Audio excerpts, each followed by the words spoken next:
How is everybody this morning? Good. Well, we're glad that you're here. I was expecting to have a lot more snow on the ground, but God decided not here. I've been praying like crazy for snow, and God heard me, and he just missed, I guess. I don't know. It's all down south. Artesia already called school for yesterday, or for tomorrow, I'm sorry, so kind of crazy. Hopefully we'll get our turn, but everywhere else is getting lots of moisture. Hopefully we'll get ours soon, but I'm glad you guys are here.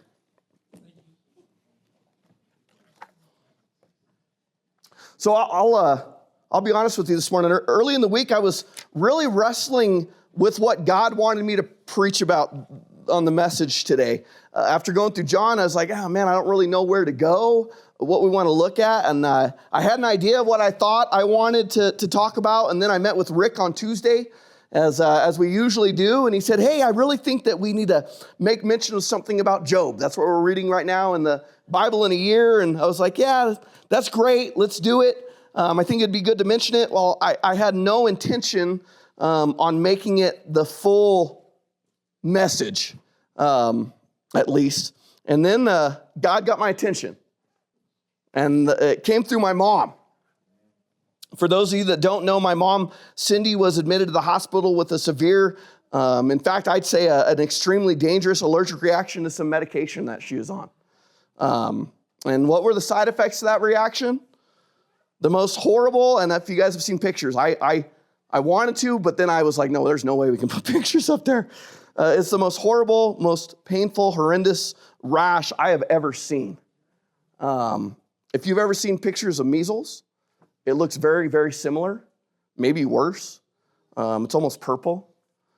And it's covering 95% of her body. Pretty much everything except for her underarms. So please pray for her. On top of that, she had an extreme temp, closing esophagus, and plummeting blood pressure. Her white blood cell counts were extremely high. It was really, really bad. Thank God, though, she's doing a lot better as of yesterday when I saw her. So I think they're getting a whole handle on it, but it's still extremely painful. In the midst of this pain, suffering, and fear that was absolutely unwarranted for my mom to endure, I know God wanted me to talk about Job. That's all I could think about. Rick had told me, and I was like, I don't know. We'll do something else.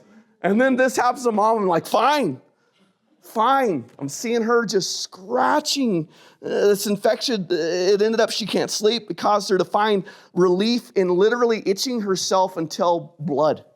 That felt better. And I just couldn't help but think about Job with that old pottery, just scraping his skin till it's bleeding. I knew we had to talk about Job. And what we need to understand about Job's story and Mom's affliction, and really any of our problems here, is that just because you have placed your faith in God and live according to his ways and do all the things he calls his people to do, it does not mean you will not suffer. It does not mean that. In fact, suffering is a guarantee. Affliction is a guarantee. It comes with the territory. 1 Peter 4, 12 and 13, the verses will not be behind me today. So you guys are going to have to do it old school and follow along in the Bible. I'll be jumping around a lot, but if you want to just go to Job, you can stay right there at the beginning of Job, and you'll pretty much be on track. 1 Peter 4, 12 and 13, I'm going to read that for you guys. It says, beloved, do not be surprised at the fiery trial when it comes upon you to test you, as though something strange is happening to you. But rejoice insofar as you share Christ's sufferings, that you may also rejoice and be glad when his glory is revealed. We often look at these things that plague churches and the people in our church as a surprise. How could this happen? We think, how could this happen to such good people? They don't deserve that. And I agree. I hate it. From Lou's battle with leukemia, to Ron's battle with cancer, to Willie's health, to my mom's afflictions, to anyone out there that is suffering, there are so many of you. Good, godly people who do not deserve it and did nothing to earn it are hit with these horrible times. And it's easy to think, why God? Why them? Why us? Why me? Why now? And when I read the book of Job now, and I see the affliction of Christians in our world today, I know that all of it happens not because of God's judgment, but because of the fact you are Christians. That is why it's happening to you. Philippians 1:29. I've actually got 3 verses we're going to rattle through real quick. First one is Philippians 1:29. And all these speak to what I'm talking about here.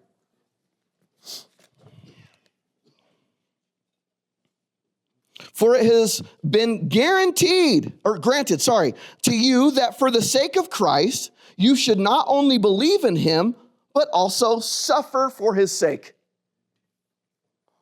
2 Timothy 3:12. If we endure, we will also reign with him. If we deny him, he also will deny us. Sorry, I read the wrong one. Indeed, all of you desire to live a godly life in Christ Jesus will be persecuted. You'll be what? Persecuted. You're going to suffer. Acts 14:22.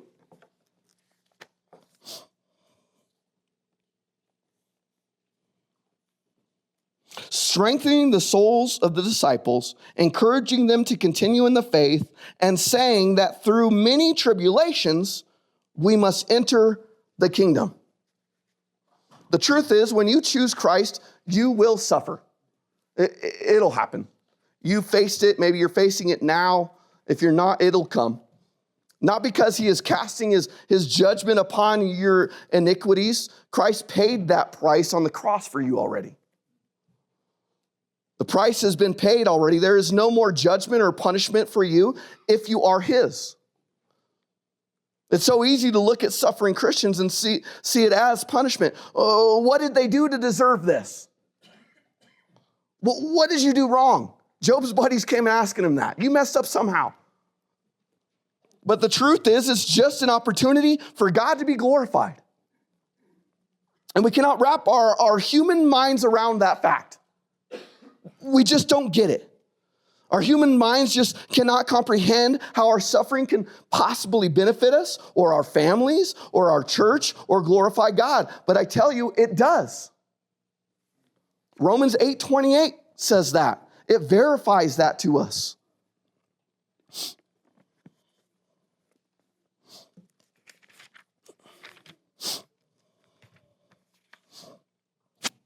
And we know that for those who love God, all things work together for good, for those who are called according to his purpose. That means all things that come your way in life, good and bad, are for your benefit. They're not random. They're part of the walk he has for you. This is yet another one of those moments we talked about last week. One of those reality checks we need as believers, that we are not God. If we were, I would decide that everything's hunky-dory every single day. I would never have a run-in with my neighbor or the idiot driving on the road. I would never face any problems. But God sends them to me because I deserve them? No, because I need them.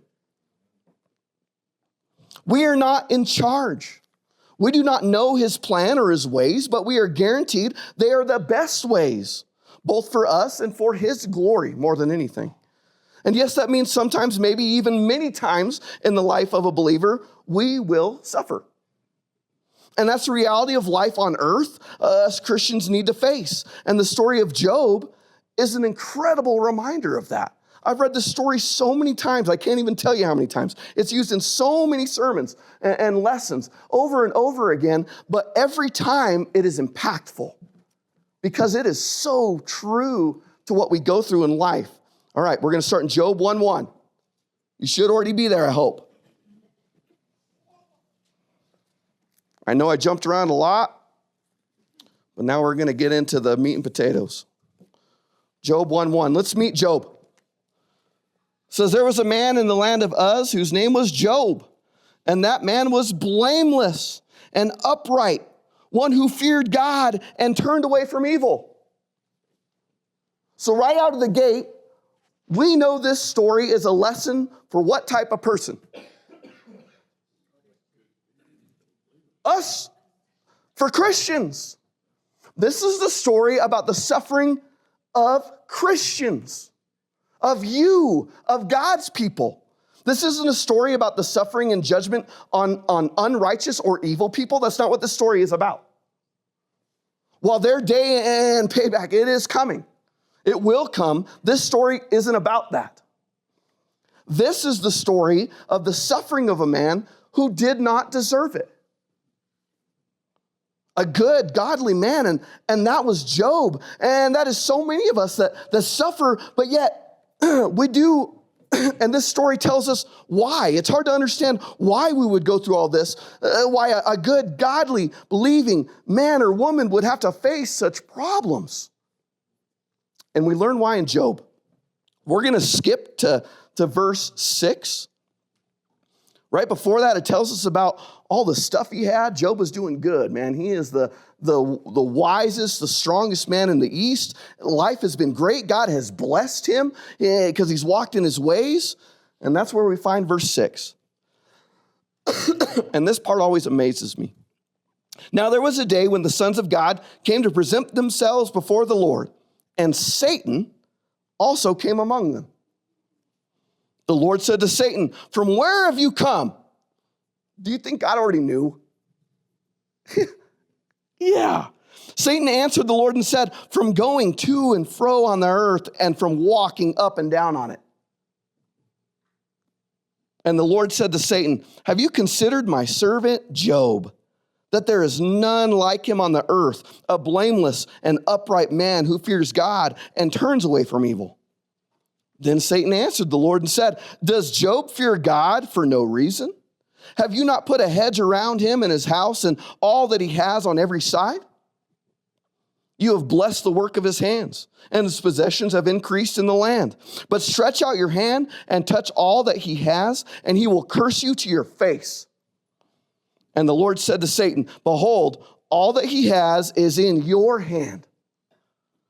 Only against him do not stretch out your hand." So Satan went out from the presence of the Lord.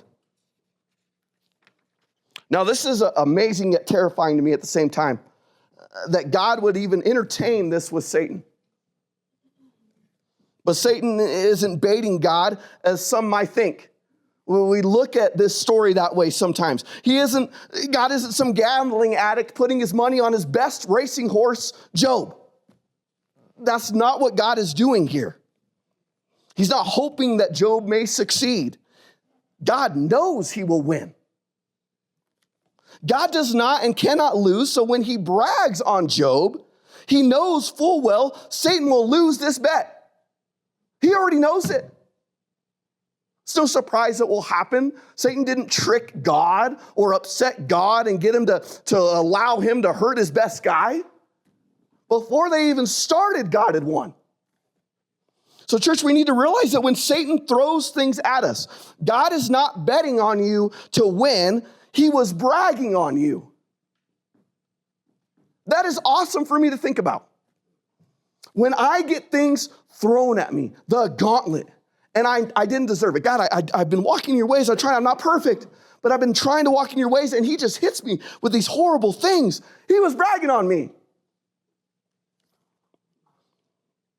And he knew you would get through it and that he would be glorified in it. He already knew. Job 1, 13 through 22. God has allowed Satan to attack Job, and let's see what he goes after. Now, there was a day when his sons and daughters were eating and drinking wine in their oldest brother's house. And there came a messenger to Job and said, "The oxen were plowing and the donkeys feeding beside them. And the Sabeans fell upon them and took them and struck down the servants with the edge of the sword. And I alone have escaped to tell you." While he was yet speaking, there came another and said, "The fire of God fell from heaven and burned up the sheep and the servants and consumed them. And I alone have escaped to tell you." While he was yet speaking, there came another and said, "The Chaldeans formed 3 groups and made a raid on the camels and took them and struck down the servants with the edge of the sword. And I alone have escaped to tell you." While he was yet speaking, there came another and said, "Your sons and your daughters were eating and drinking wine in their oldest brother's house." And behold, a great wind came across the wilderness and struck the four corners of the house, and it fell upon the young people, and they are dead, and I alone have escaped to tell you. Then Job rose and tore his robe and shaved his head and fell on the ground and worshiped. And worshiped. And he said, naked I came from my mother's womb, and naked shall I return. The Lord gave me, and the Lord has taken away. Blessed be the name of the Lord. And all this, Job did not sin or charge God with wrong. Before we talk about that, because there's a lot there, I want us to read Satan's second attack on Job. He's not done. This didn't work. He didn't break Job. There comes another day where God has called everyone before him, and the exact same thing goes down, and God says, all right, this time you can attack his flesh. Job 2, 7 through 10. This is the second attack on Job. So Satan went out from the presence of the Lord and struck Job with loathsome sores from the sole of his feet to the crown of his head. And he took a piece of broken pottery with which to scrape himself while he sat in the ashes. Then his wife said to him, do you still hold fast to your integrity? Curse God and die. But he said to her, you speak as one of the foolish women would speak. Shall we receive good from God, and shall we not receive evil? In all this, Job did not sin with his lips. Now I know we have all suffered, but Job, I would bet, and I'm sure you would all agree, has faced the gauntlet. I don't know what more you can hit Job with. His kids die, he loses his businesses and property and all of his wealth. It's all gone. It's all gone. He is nothing. He is shaken to his core. Everybody's laughing at him. They think he's a joke now. Job has fallen. The mighty Job has fallen. And then he loses his health, and his body is failing him. He is in so much pain, it literally feels better like my mom to just scrape his skin off. It feels better to rub hot ash, and he's just in so much pain. And on top of it, his wife tells him to kill himself. And on the next 40 chapters of this book, his best friends come to see him, and instead of comforting him, they spend their time ridiculing him because clearly he did something to deserve this. Job, you're hiding something. Literally everything has failed Job. And I'm sure you guys have felt like that before. Felt like an ant and God is punishing you. Job has lost it all and is in agony, and yet, what does he say? We saw it in Job 1, 20 and 22, and then Job 2, 9 and 10. I'm going to read those again. 20 and 22 said, then Job arose and tore his robe, shaved his head, fell on the ground, and did what? Worshipped. He didn't hide away from God. He didn't stop loving God. He didn't withdraw so he could focus on things. He worshipped. And he said, naked I came from my mother's womb, and naked shall I return. The Lord gave, and the Lord has taken away. Blessed be the name of the Lord. He blesses God for the incredible suffering he's enduring. And this isn't just a fake so that way people can see because that's what you're supposed to do. This is real. Job means it. This isn't a show. Job 2, 9 and 10, after now his body's been attacked, he says, and then his wife said to him, do you still hold fast to your integrity? Curse God and die. The one person that's still there for him says, just go ahead, curse God and die. No one will blame you. But he said to her, you speak as one of the foolish women would speak. Shall we receive good from God, and shall we not receive evil? How can I thank God for all the great things he's given me? He's put this hedge around my life. He's blessed me with so much. Everything's been great, and I loved him for that. But then when God decides that, you know what, I've got other work to do with this stuff, and it's gone, now I hate you. How can I do that? And Job says that, and he truly means that. He woke up that morning and said, I'm not God. And he meant it.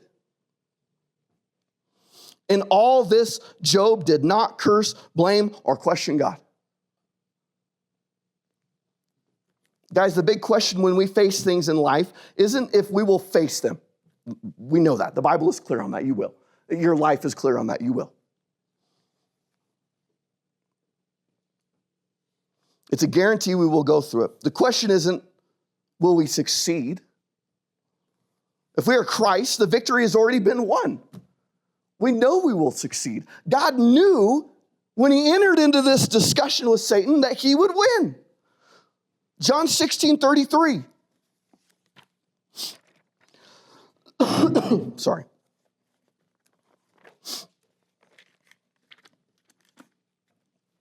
It says, I have told you these things so that in me you may have peace. In this world you will have trouble, but take heart. I have overcome the world. Christ is saying you will have problems, but I've already won. Take heart in that. Find peace in that. The question isn't if the victory will be won. It already has been won. Christ won it on the cross for you, and he will sustain you through it. Because even if the affliction kills you, that's what we don't understand, Satan still loses. Even if whatever you're going through kills you, we don't want to face that. Then Satan still loses. If you're his, you go to heaven. That is the victory. That is why we are here. That is the whole point of everything. That is the goal, not enjoying this life. That is victory. And if we can't face that, what are we even doing? You win regardless if God heals you or kills you. It does not matter. It does not matter because Satan already lost. Satan knows he lost, and your life isn't his. God said you can do anything to Job, but take his life because that belongs to me. Does your life belong to God too? That's what you need to ask yourself. Does it truly belong to God? If so, God has you. Satan can do what he wants, but God determines when you leave. And it won't be until he is done with you. We should find so much incredible peace in that. Our life is God's. We have won. So the question isn't, will trouble come? We know it will. Or will God see us through? We know he will if we lean on him. The question is, how will we handle it? That's the question in all of this affliction. How will we handle it? Satan knows he already lost you. The point isn't going after you. He can't get you. I'm talking about somebody that is God's. If you're not God's, I'm not speaking to you. But if you are God's, he's got you. Satan knows he's already lost that battle. But will this affliction cause you to tarnish your testimony to the world? That's what he's banking on. Satan is counting on you breaking. Not because he's going to strip you from God, if you do. He is banking on you cursing God, blaming God, and others witnessing it. That's the whole point. That is Satan's goal. He wants others to watch you in this struggle. He's going to make sure people see when you're hurting. He wants all eyes on you when your faith crumbles and you question God in your pain and your suffering. Satan wants you to show all those watching that the God you serve isn't there for you in your time of need. That's what he hopes you'll show people. Satan is hoping that if he hurts you enough, that you will show others how small and how unworthy your God is of their trust. Oh, if Cindy couldn't get through this, why would I ever put my trust in that God? Where was he for her? Where was he for him? That's what he wants you to display to the world. He wants to do everything in his power to make God look weak or fake or hateful to a lost world. Satan wants to use your pain to keep others from trusting God. That's his whole goal in all of this. But, and it's a big but, if you can choose to lean on God when it matters most, and it matters most when times are not good, knowing he wouldn't put you in these positions if you couldn't handle it with him. Know that. You would not be facing this if he couldn't sustain you through it. Then the glory you bring to God will be astounding. If you've seen people go through these battles and you've seen them handle it with conviction and faith and integrity till the end, you know what it speaks about God. You've seen it. The testimony you will have for Christ and his power and love and grace will reach people like you have never dreamed possible. When Satan throws all he has at you, all the pain, all the loss, all the hate, the doubt, the suffering, when he comes at you with both barrels blazing, when he's given it all to you, and yet he cannot strip your faith, God wins. That's the whole point of why we suffer. That's why God allows it. When no matter what you're hit with, you choose to show a faith that can only come from God, even if it kills you. You'll send Satan running back to the dark with his tail tucked between his legs like the loser that he is. And the testimony that faith will have for Christ to lead others to the same hope that you have will be unstoppable. The glory God will receive from our sufferings will be more than worth it. That's why we suffer. To glorify our God and to bring others hope. That's what our entire lives is about. Why would our suffering and our good times be any different?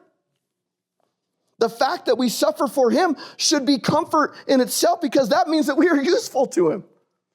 James talks about that. We should find comfort in these tribulations, and that's astounding to me, but it means that God is using you. It verifies that you are his. Nothing on earth can touch you when you have the faith of Job. And I want to go ahead and call you guys up for our invitation. But I want to read one of maybe my favorite psalm, Psalm 23. And this is written by a man that has faced problems his entire life. Hunted, hated, nothing but war and betrayal and suffering. And this is what he says when we're going through these trials. That's what this is written about. Psalm 23.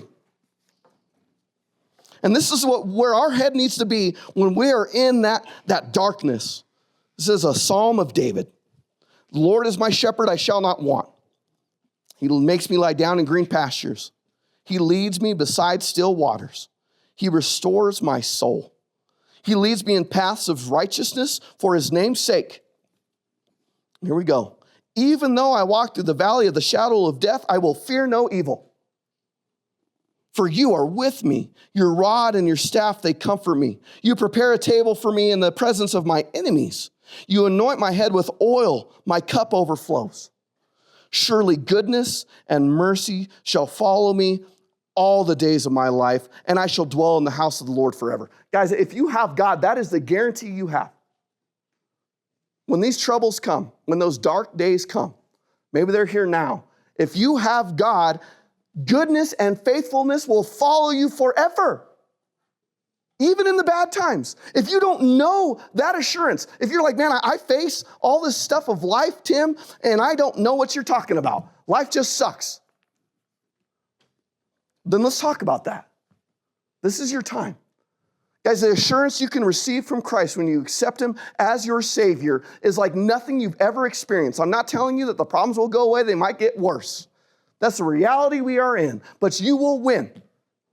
You will win. That is a guarantee. And the life he will give you has the abundance that you could never dream of. And I hope that you will accept that today. Guys, if you're a believer already and you're going through stuff, know that you're under the microscope. People are watching you. They want you to fail. Satan wants you to fail. He wanted Job to curse God. Don't do it. Don't do it.